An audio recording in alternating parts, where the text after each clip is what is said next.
Hi, and welcome to my channel, Shade the Sage, where I share all things motherhood.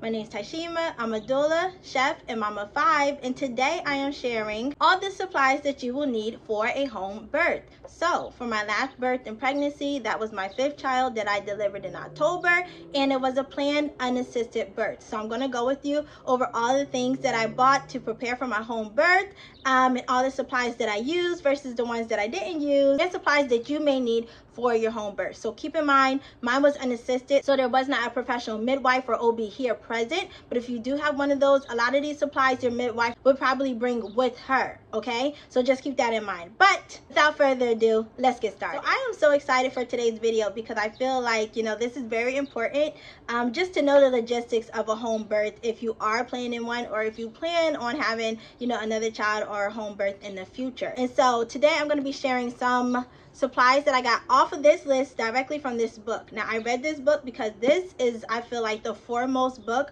on unassisted home birthing. And this lady here, she is amazing. She is actually a midwife, but she delivered 5 times at home. 4 of her births were unassisted. So I was like, who better to get the information from than this mom here? And I love this book. I actually recommended this book in my previous video that I did about preparing for a home birth, or a VBAC birth.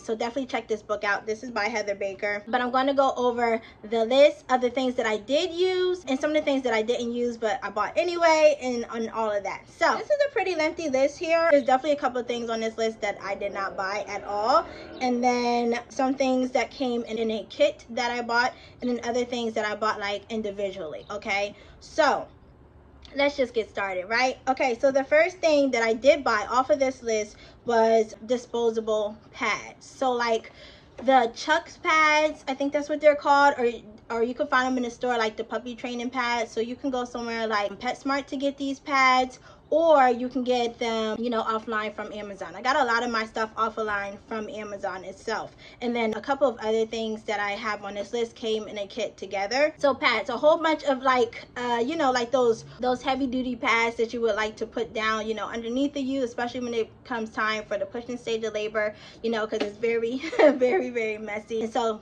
pads, as many pads as you can get, and also pads for you postpartum. So like really big pads, that the hospital would offer post-birth for mom. Okay, the next thing is towels.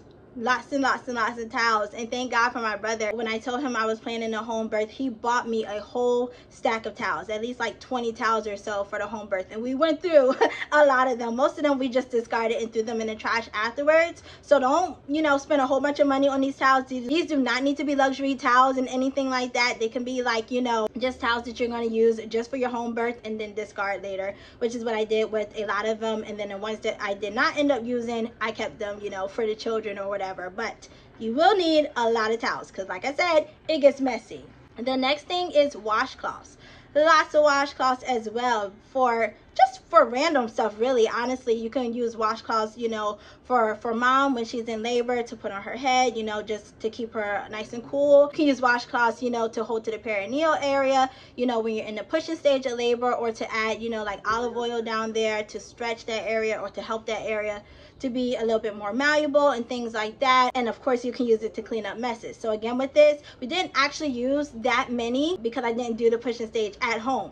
But if we had been here, I'm pretty sure we would have went through the whole pack. Now, I did get rags also, so a big pack of rags. And again, they do not need to be fancy dancy rags. They can be whatever. Use what you're going to use, keep what you're going to keep, and discard them, for later. Just discard them, after the fact. So the next item on this list was scissors. And at first I was like, well, why would you need to buy scissors? I have tons of scissors in this house. I have cooking scissors, I have regular, paper cutting scissors, but the author really stressed getting new scissors and clean scissors for cutting the umbilical cord, which makes sense to me because you don't want to, transfer bacteria and all that stuff.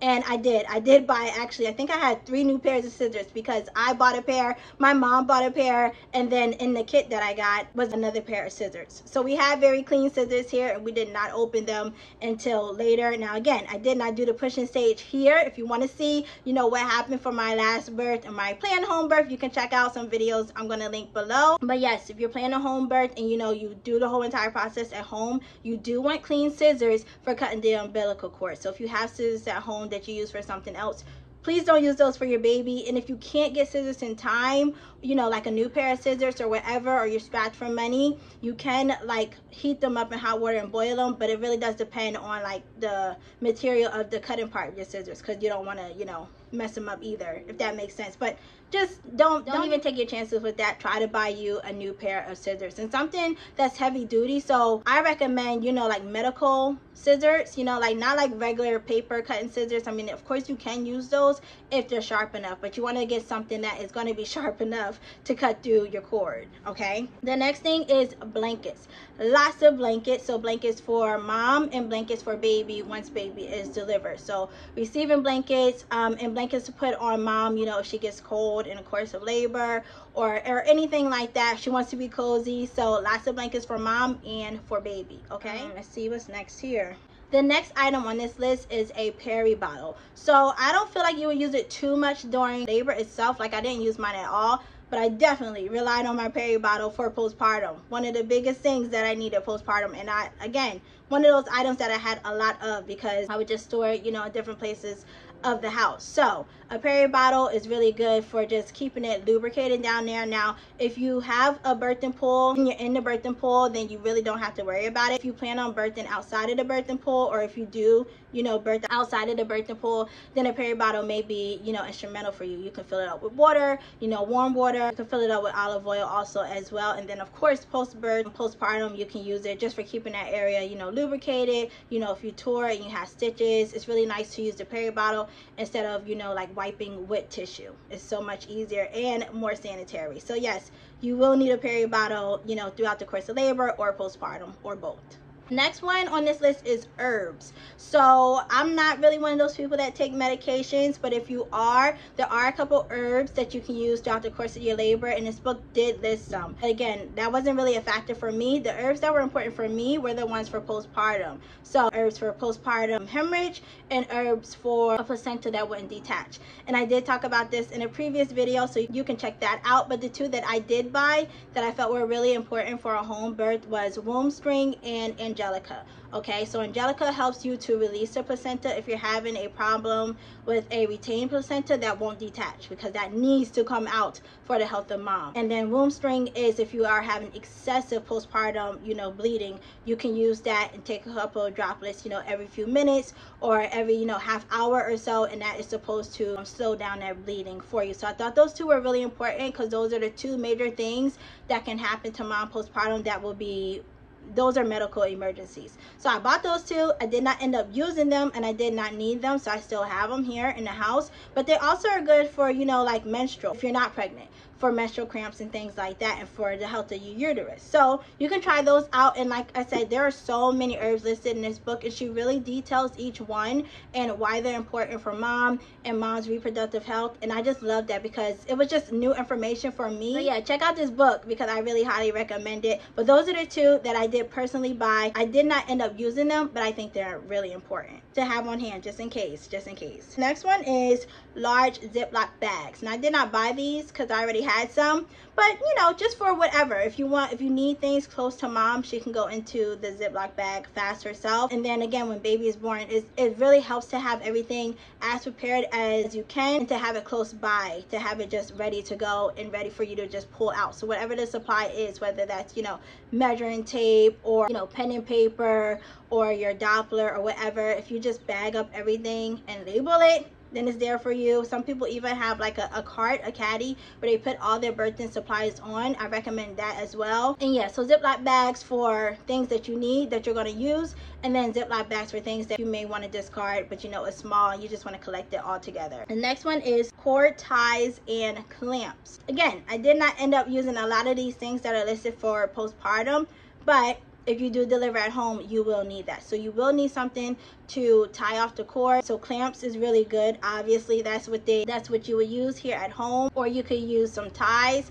I know some people actually like to burn their cords, so like, you know, clamping them off on each end and then burning it. It's like symbolic for them, so you can try that as well. But you do need something to kind of clamp off the cord before you cut it, to, you know, disconnect the blood flow between mom and baby. The next one is peroxide. So peroxide And I also ordered witch hazel. Both of those were really important for me. So the peroxide, I kept reading that people said peroxide is good for cleaning up like blood, just in case you get on your carpet or on the floor. It helps to get that blood up. So that's what I bought peroxide for. I did not end up using it, but we did have it, you know, just in case, because I was really worried about like getting blood everywhere. And I was like, okay, I read that one really works. Okay, and then the witch hazel I used more so postpartum for my pads, to make my padsicles. If you would like a video on that, let me know, comment down below, because I have not done that yet.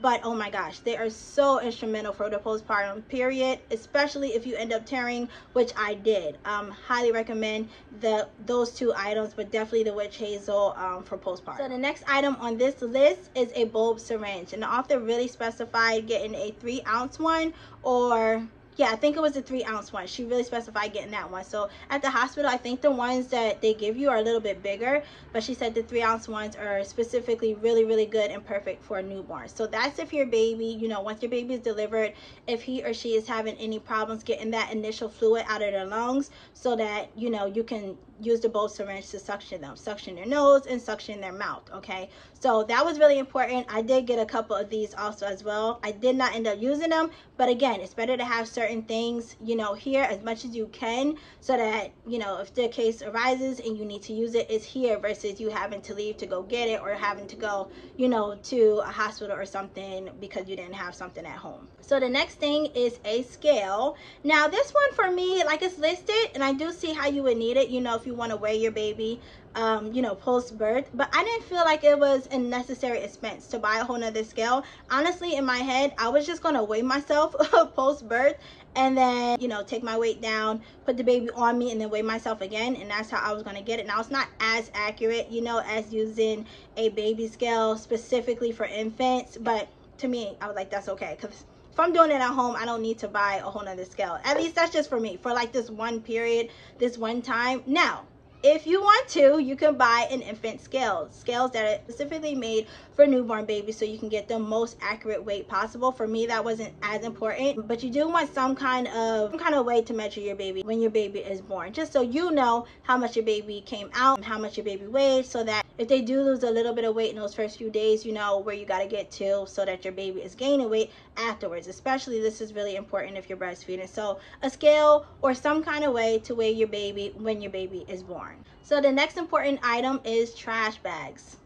Obviously, right? Like, again, it is so messy and you need trash bags. And I did not use regular trash bags. I used the very heavy duty, hefty, you know, black trash bags. Those are the best. Now, we did run through a couple of these because, again, I did most of the laboring, or all of the laboring process here at home, and so it was a lot of things, right? And we did use those trash bags for the towels that we were throwing away, for the chucks pads, you know, that were dirty, and we threw those away, and things like that. So you will need trash bags, and lots of them. Do not skimp on the trash bags, and get the heavy duty ones, because if your bag rips, God forbid, you do not want that mess everywhere. So get you, you know, the thickest trash bags possible. So the next item is maxi pads. So I said this a little bit already, but the long, really long maxi pads, you can actually buy hospital grade maxi pads online that you will need postpartum for those first few days, or that first, you know, week of postpartum. They're really good, because there's a lot of bleeding that you do postpartum, and those are really nice. I feel personally like they're really comfy. I know some moms prefer like the Depend diapers that you put on and you just discard them.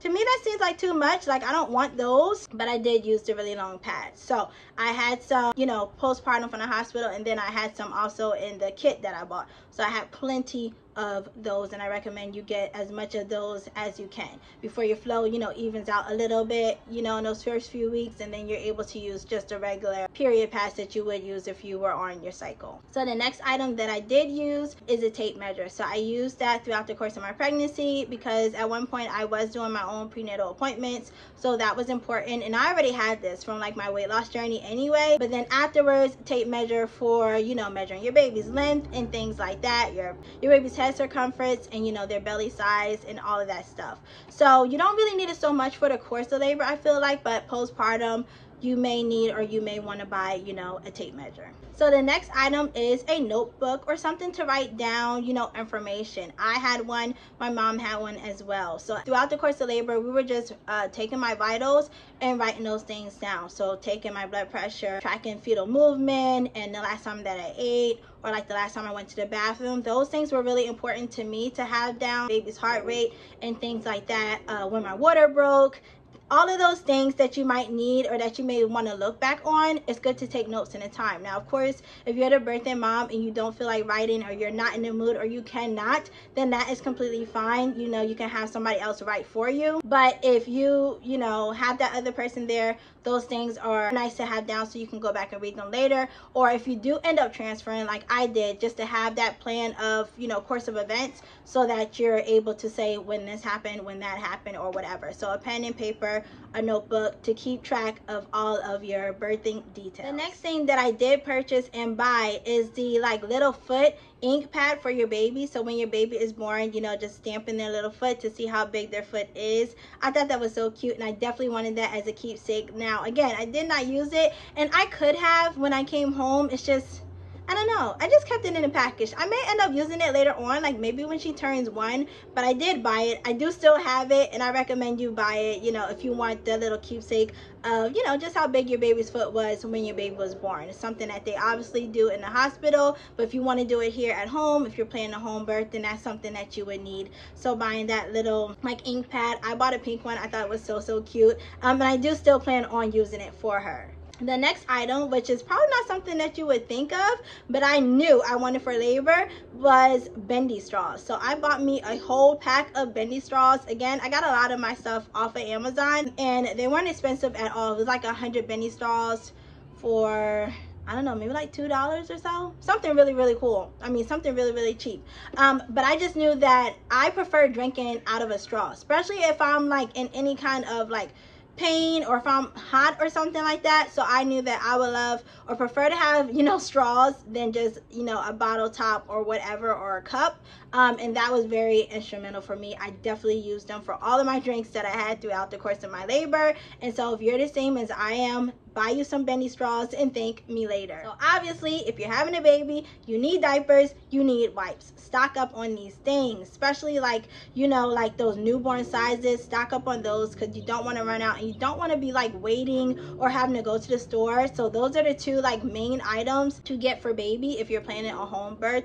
If you've had children in the past, you already kind of know which ones you like. But if you haven't, if this is your first child, you know, get a couple, like maybe like a case of each one that you're thinking of using, and try it and see, you know, what fits your baby's bottom the most, which one your baby likes, which one you like as the parent, and then which one doesn't affect their skin, because my kids have really sensitive skin, so I can only use like 2 brands on them, and I don't buy anything outside of that. So you're going to need diapers, you're going to need wipes, and lots of them. So the next one for baby, again, is baby clothes. You need baby clothes for your baby. So in addition to buying, you know, your blankets for your baby, make sure you have some baby clothes, and buy a variety of sizes. So buy newborn sizes, because those are usually, newborn sizes fit most babies. Then buy, you know, like 0 to 3 month clothes. Those are a little bit bigger most times. And if you feel like you're having a small baby, or if you've been measured before and your baby is tracking small, buy you some preemie sizes. But if your baby is growing according to, you know, your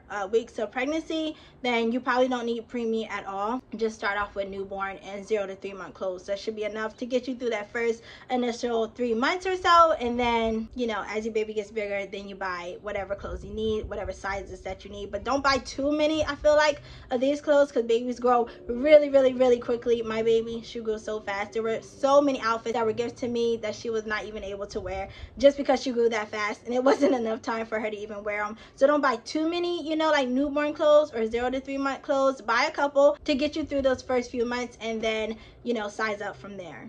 The next one is, and this is kind of optional, but clothes for mom. So again, if you're delivering at home, you already have your clothes here, so you don't really need to buy like new things for you. But if you want, like, you know, matching outfits for your baby when your baby is delivered, or like comfy clothes that you may not currently have for the course of your labor, so like a gown or something like that, something that's easy access to breastfeed in, or for you to do your checks. If you are doing checks, not saying you have to, on baby and on your tummy, or, you know, just whatever. If you're feeling like you need something different for labor, then clothes for you as mom. But if you don't need to buy like new clothes, and that's not really a necessity, but obviously you want something comfortable for labor. You want something that is easy to get on and off for labor, because you may want to labor at one point totally naked, and that is okay too. So just something that's comfortable for you to wear throughout the course of labor, and then something that's easy access and not difficult to maneuver when you are postpartum as well. So the next thing is a birthing pool. So if you're one of those women who plan on laboring in a pool,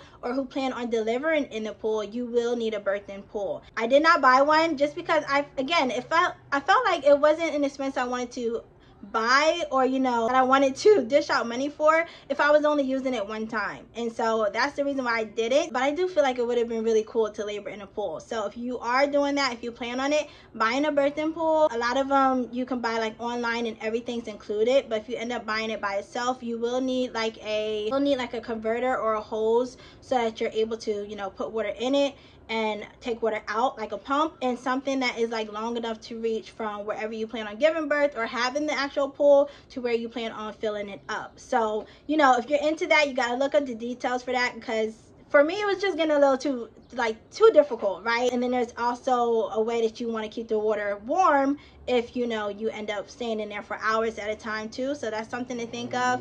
But if you plan on giving birth in a pool or laboring in a pool, you will need all of those additional items, so you can look that up. But yes, that is another item that you would need if you're planning a home birth, or more specifically a water birth.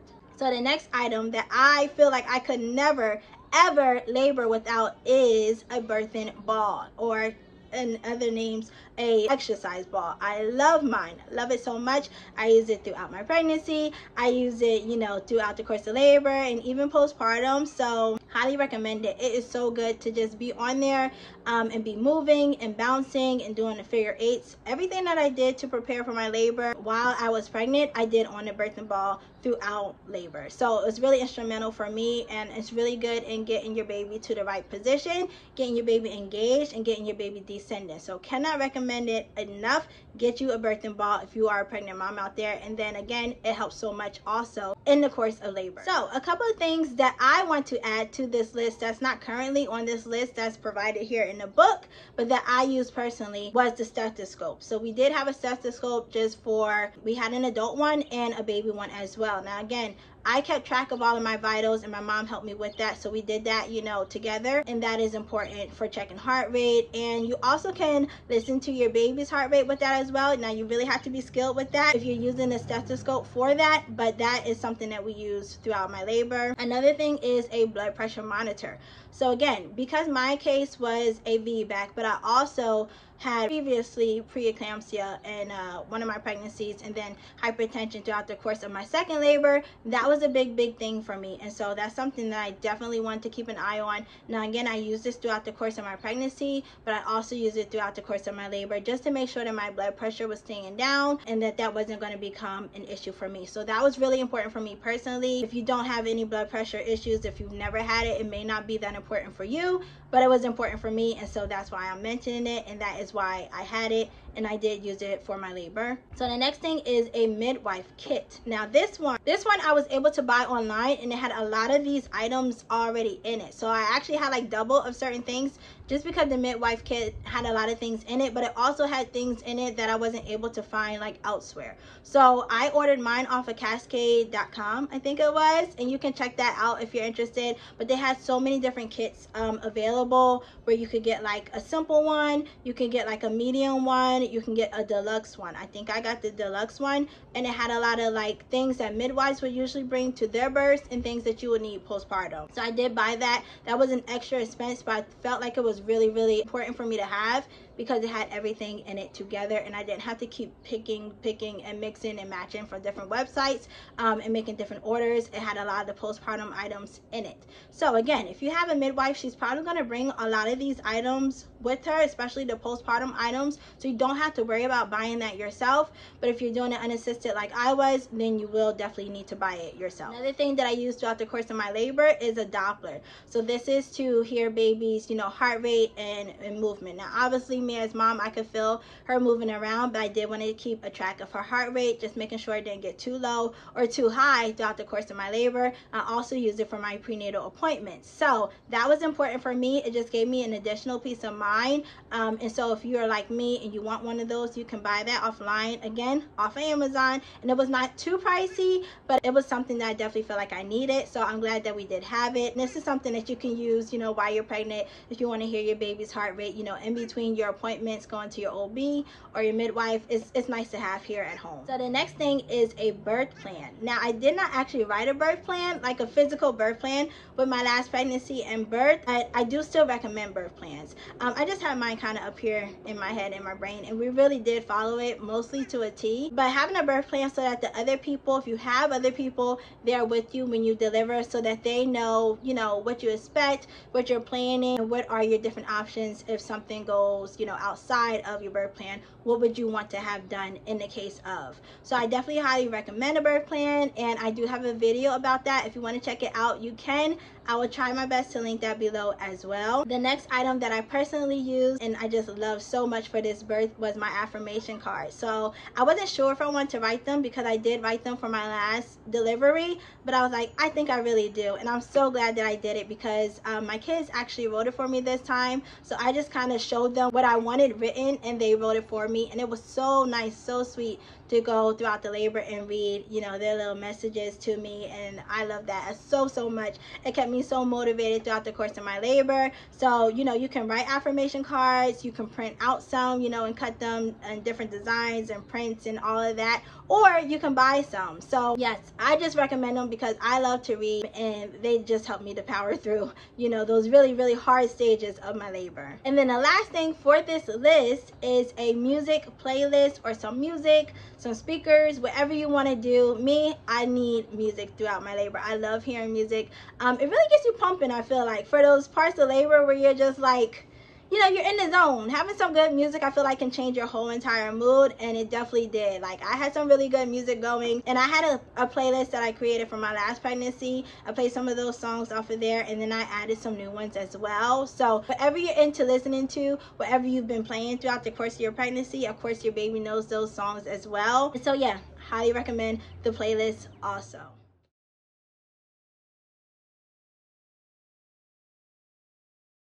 Okay, so that is all for this video. I know it's lengthy, I know it's long, I know it's a lot of information, which is why I haven't done it before now, because I knew it was going to take me some time. But I feel like this video is so needful and so helpful if you're planning a home birth, especially if you're planning an unassisted birth, because it can just be so mind-boggling, like where to start, what do I need to buy, what do I already have, you know. And for me, I'm a list girl, so if I have a list, or if I have it written down, I'm able to better function and know, you know, what I need, what I don't need. And most of these items that I did buy, most of them I did use, so I highly recommend them. But of course, you know, make your list that suits you and your family, and what you have in plan in mind for your birth. So I hope that you found this video helpful. Again, thank you so much for watching. If I have time, if I can remember, I will include the list down in the description box if I can, so that you can see it, you know, just in case, you know, like I said, because there it's as a list and it may be a little bit easier. But yeah, those are all the things that I had and that I felt were important for my birth. If you're out there and you're pregnant and you're planning a home birth, I wish you all the best. I hope that you have a successful home birth, and that the baby makes it here safely, and that you make it safely through the experience. Wishing you all well, all my pregnant moms out there, or if you're newly postpartum, I'm wishing you all the best also on your postpartum journey. So thank you for watching. Share this with another mom friend out there who you know may be interested in the information. Remember to let your story be your power, and I'll see you in my next video. Bye.